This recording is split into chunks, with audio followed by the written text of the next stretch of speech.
Hello दोस्तों, आज की वीडियो में हम लोग देखेंगे कि 1 एम्पियर मतलब कितना वॉट होता है। मतलब अगर 1 एम्पियर करंट फ्लो हो रहा है तो हमारा लोड कितने वॉट का है।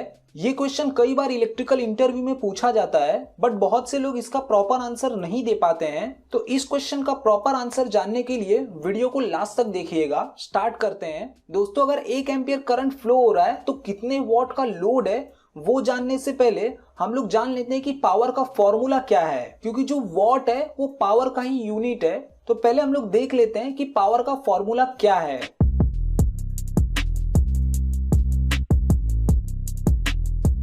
दोस्तों, P is equal to V into I, ये हमारे डीसी पावर का फॉर्मूला है।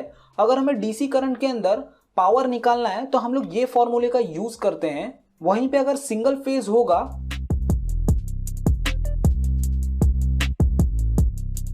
तो हम लोग ये फॉर्मूले का यूज करेंगे सिंगल फेज के लिए। P is equal to V into I into cos theta. Cos theta दोस्तों क्या होता है? Power factor. वहीं पे दोस्तों अगर 3 फेज लोड होगा तो वहां पे पावर का फॉर्मूला क्या होगा वो भी देख लेते हैं।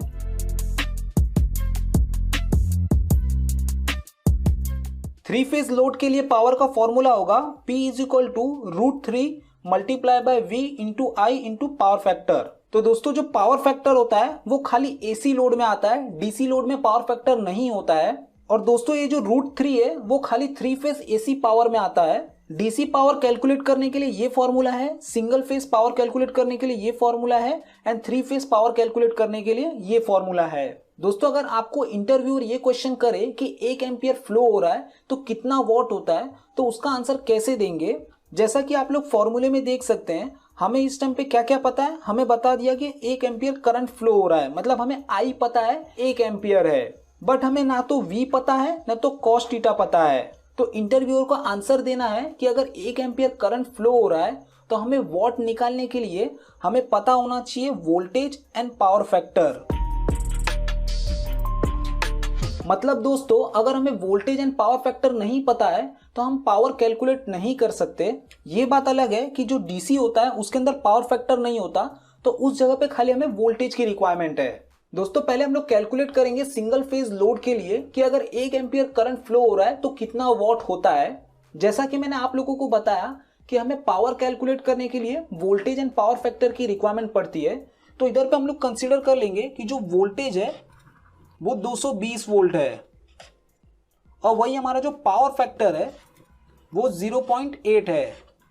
तो सिंगल फेज लोड के लिए पावर का फॉर्मूला क्या था? P is equal to V into I into power factor. तो दोस्तों जैसा कि हम लोगों ने वोल्टेज कंसीडर किया 220, जो कि नॉर्मली हमारे घर पे 220 वोल्ट आता है, और पावर फैक्टर मैंने 0.8 कंसीडर कर लिया है, जो कि नॉर्मली 0.8 होता है आसपास। तो यहाँ पे हम लोग फॉर्मूला में वैल्यू को पुट करेंगे। V कितना है दोस्तों? 220 वोल्ट है। करंट कितना है? 1 एम्पियर है, और हमारा पावर फैक्टर कितना है? 0.8 है। इसको अगर हम लोग कैलकुलेट करते हैं तो हमें आंसर मिलेगा 176 वॉट। पावर कितना आ गया दोस्तों? 176 वॉट। अगर वोल्टेज हमारा 220 है एंड पावर फैक्टर 0.8 है और करंट 1 एम्पियर फ्लो हो रहा है, तो वहीं पे दोस्तों अगर वोल्टेज कम होगा तो मतलब अभी हम लोग वोल्टेज कंसीडर कर लेते हैं कि 200 वोल्ट आ रहा है और हमारा पावर फैक्टर 0.8 ही है। तो सेम पावर का फॉर्मूला क्या है? P is equal to V into I into cos theta. तो सेम फॉर्मूले में वैल्यू पुट करेंगे। वोल्टेज कितना है? 200 वोल्ट। करंट कितना है? 1 एम्पियर। कॉस थीटा कितना है? 0.8, मतलब हमारा पावर फैक्टर 0.8 है, कंसीडर किया हमने। तो इसको कैलकुलेट करेंगे तो हमें आंसर मिलेगा 160 वॉट। जैसा कि दोस्तों आप लोग देख सकते हैं, अगर वोल्टेज 220 वोल्ट था और हमारा करंट 1 एम्पियर है, पावर फैक्टर 0.8 है, तो हमारा पावर कितना आ गया? 176 वॉट। और यहीं पे बाकी सब कुछ सेम है, बट हमारा जो वोल्टेज है वो कम है, तो हमारा पावर कितना हो गया? 160 वॉट। अभी दोस्तों हम लोग देख लेते हैं कि सेम वोल्टेज के लिए बट हम लोग पावर फैक्टर को कम करेंगे तो क्या इफेक्ट पड़ता है हमारे पावर पे। सेम यहाँ पे कंसीडर कर लेते हैं कि हमारा जो वोल्टेज है वो कितना है? 220 वोल्ट, बट हमारा जो पावर फैक्टर है उसको हम लोग कंसीडर कर लेते हैं कि 0.5 है। तो सेम दोस्तों सिंगल फेज का पावर का फॉर्मूला क्या है? V into I into cos theta. Voltage कितना है दोस्तों? 220 वोल्ट है, करंट कितना है 1 एम्पियर और हमारा पावर फैक्टर कितना है 0.5। इसको अगर हम लोग कैलकुलेट करेंगे तो हमें आंसर मिलेगा 110 वॉट। तो दोस्तों जैसा कि आप लोग आंसर में देख सकते हैं कि अगर वोल्टेज चेंज हो रहा है तो हमारा पावर चेंज हो जा रहा है, पावर फैक्टर चेंज हो रहा है तो हमारा पावर चेंज हो जा रहा है। तो जब भी आपको इंटरव्यूअर क्वेश्चन करेगा कि अगर 1 एम्पियर करंट फ्लो हो रहा है तो हमारा कितने वॉट का लोड है, तो उसको आप लोग आंसर बोल सकते हो कि सर हमें वॉट पता करने के लिए हमें पता होना चाहिए voltage and power factor. Voltage and power factor अगर हमें पता होगा तो इस फॉर्मूले से हम लोग वॉट कैलकुलेट कर सकते हैं। ये तो दोस्तों रही सिंगल फेज की बात। अब हम लोग एक 3 फेज का भी एग्जांपल ले लेंगे और एक डीसी का भी एग्जांपल ले लेंगे। दोस्तों 3 फेज के लिए वोल्टेज कंसीडर कर लीजिए कि हमारा जो वोल्टेज आ रहा है वो 415 वोल्ट आ रहा है और वहीं पे हमारा जो पावर फैक्टर है वो 0.8 है। 3 फेज के पावर का फॉर्मूला क्या था, P = √3 into voltage into current into power factor. तो इस फॉर्मूले में वैल्यू को पुट करेंगे, P = √3 कितना होता है दोस्तों 1.73 इंटू वोल्टेज कितना है 415 वोल्ट है, करंट कितना है दोस्तों 1 एम्पियर है और हमारा पावर फैक्टर कितना है 0.8 है। इसको अगर हम लोग कैलकुलेट करते हैं तो हमें आंसर मिलेगा 574.36 वॉट। तो दोस्तों अगर 3 फेज सिस्टम में से अगर 1 एम्पियर का करंट फ्लो हो रहा है तो हमारा पावर कितना होगा 574 वॉट। बट दोस्तों अगर वोल्टेज चेंज होगा और अगर पावर फैक्टर चेंज होगा तो हमारा पावर भी चेंज हो जाएगा। अब हम लोग डीसी के लिए भी एक एग्जांपल देख लेते हैं।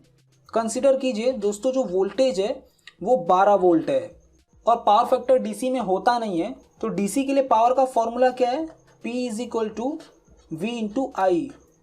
दोस्तों ये बात का ध्यान रखिएगा, कई बार इंटरव्यूअर क्वेश्चन को थोड़ा घुमा देते हैं। मतलब जैसे ही आप बोलोगे कि सर हमें वोल्टेज एंड पावर फैक्टर चाहिए तो इंटरव्यूअर बोलेगा ठीक है वोल्टेज हमारा 12 है एंड पावर फैक्टर 0.8 है डीसी लोड के लिए। तो उस टाइम पे आप बोल सकते हो सर डीसी लोड में पावर फैक्टर नहीं होता। तो इस तरीके से आप लोग आंसर दे सकते हो। अभी हम लोग कैलकुलेट कर लेते हैं। P = V कितना है दोस्तों 12 वोल्ट है, करंट कितना है 1। तो इसको कैलकुलेट करेंगे P = मिलेगा 12 वॉट। मतलब अगर कोई डीसी लोड है जो कि 12 वोल्ट से प्रेजेंट है और उसमें से अगर 1 एम्पियर करंट फ्लो हो रहा है तो हमारा लोड कितने वॉट का हो गया 12 वॉट का। तो इस तरीके से हम लोग वॉट कैलकुलेट कर सकते हैं कि अगर 1 एम्पियर करंट फ्लो हो रहा है तो कितना वॉट का लोड होगा। हो सकता है दोस्तों इंटरव्यूअर बोले कि यहाँ पे 2 एम्पियर करंट फ्लो हो रहा है तो कितना वॉट हुआ।